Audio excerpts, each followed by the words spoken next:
Matius pasal 14. Yohanes Pembaptis dibunuh. Pada masa itu sampailah berita-berita tentang Yesus kepada Herodes, raja wilayah. Lalu ia berkata kepada pegawai-pegawainya, "Inilah Yohanes Pembaptis. Ia sudah bangkit dari antara orang mati dan itulah sebabnya kuasa-kuasa itu bekerja di dalamnya." Sebab memang Herodes telah menyuruh menangkap Yohanes, membelenggunya dan memenjarakannya, berhubung dengan peristiwa Herodias, istri Filipus, saudaranya. Karena Yohanes pernah menegurnya, katanya, "Tidak halal engkau mengambil Herodias." Herodes ingin membunuhnya, tetapi ia takut akan orang banyak yang memandang Yohanes sebagai nabi. Tetapi pada hari ulang tahun Herodes, menarilah anak perempuan Herodias di tengah-tengah mereka dan menyukakan hati Herodes. Sehingga Herodes bersumpah akan memberikan kepadanya apa saja yang dimintanya. Maka setelah dihasut oleh ibunya, anak perempuan itu berkata, "Berikanlah aku di sini kepala Yohanes Pembaptis di sebuah talam." Lalu sedihlah hati raja, tetapi karena sumpahnya dan karena tamu-tamunya, diperintahkannya juga untuk memberikannya. Disuruhnya memenggal kepala Yohanes di penjara, dan kepala Yohanes itu pun dibawa orang di sebuah talam, lalu diberikan kepada gadis itu, dan ia membawanya kepada ibunya. Kemudian datanglah murid-murid Yohanes Pembaptis mengambil mayatnya dan menguburkannya, lalu pergilah mereka memberitahukannya kepada Yesus. Yesus memberi makan 5.000 orang. Setelah Yesus mendengar berita itu, menyingkirlah ia dari situ, dan hendak mengasingkan diri dengan perahu ke tempat yang sunyi. Tetapi orang banyak mendengarnya dan mengikuti dia, dan mengambil jalan darat dari kota-kota mereka.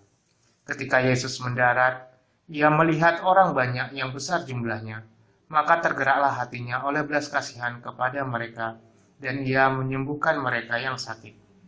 Menjelang malam, murid-muridnya datang kepadanya dan berkata, "Tempat ini sunyi dan hari sudah mulai malam. Suruhlah orang banyak itu pergi, supaya mereka dapat membeli makan di desa-desa." Tetapi Yesus berkata kepada mereka, "Tidak perlu mereka pergi. Kamu harus memberi mereka makan." Jawab mereka, "Yang ada pada kami di sini hanya 5 roti dan 2 ikan." Yesus berkata, "Bawalah kemari kepadaku." Lalu disuruhnya orang banyak itu duduk di rumput. Dan setelah diambilnya 5 roti dan 2 ikan itu, Yesus menengadah ke langit dan mengucap berkat, lalu memecah-mecahkan roti itu dan memberikannya kepada murid-muridnya. Lalu murid-muridnya membagi-bagikannya kepada orang banyak, dan mereka semuanya makan sampai kenyang. Kemudian orang mengumpulkan potongan-potongan roti yang sisa, 12 bakul penuh.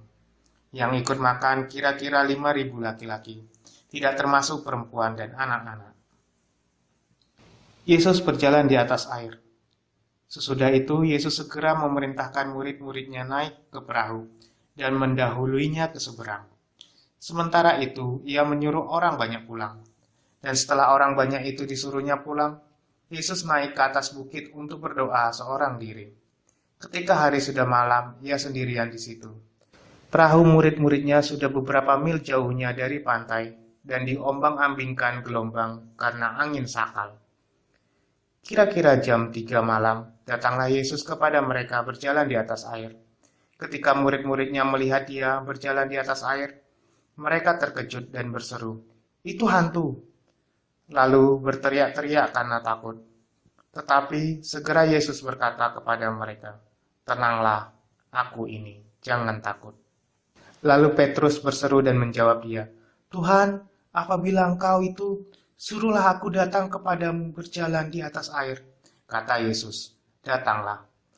Maka Petrus turun dari perahu dan berjalan di atas air mendapatkan Yesus.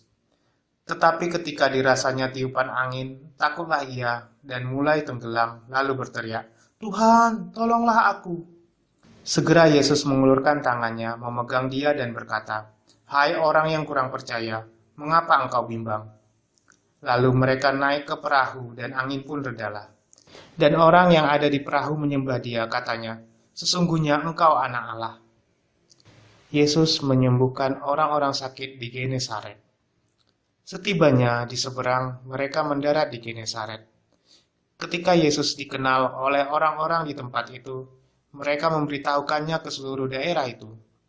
Maka semua orang yang sakit dibawa kepadanya. Mereka memohon supaya diperkenankan menjamah jumbai jubahnya, dan semua orang yang menjamahnya menjadi sembuh.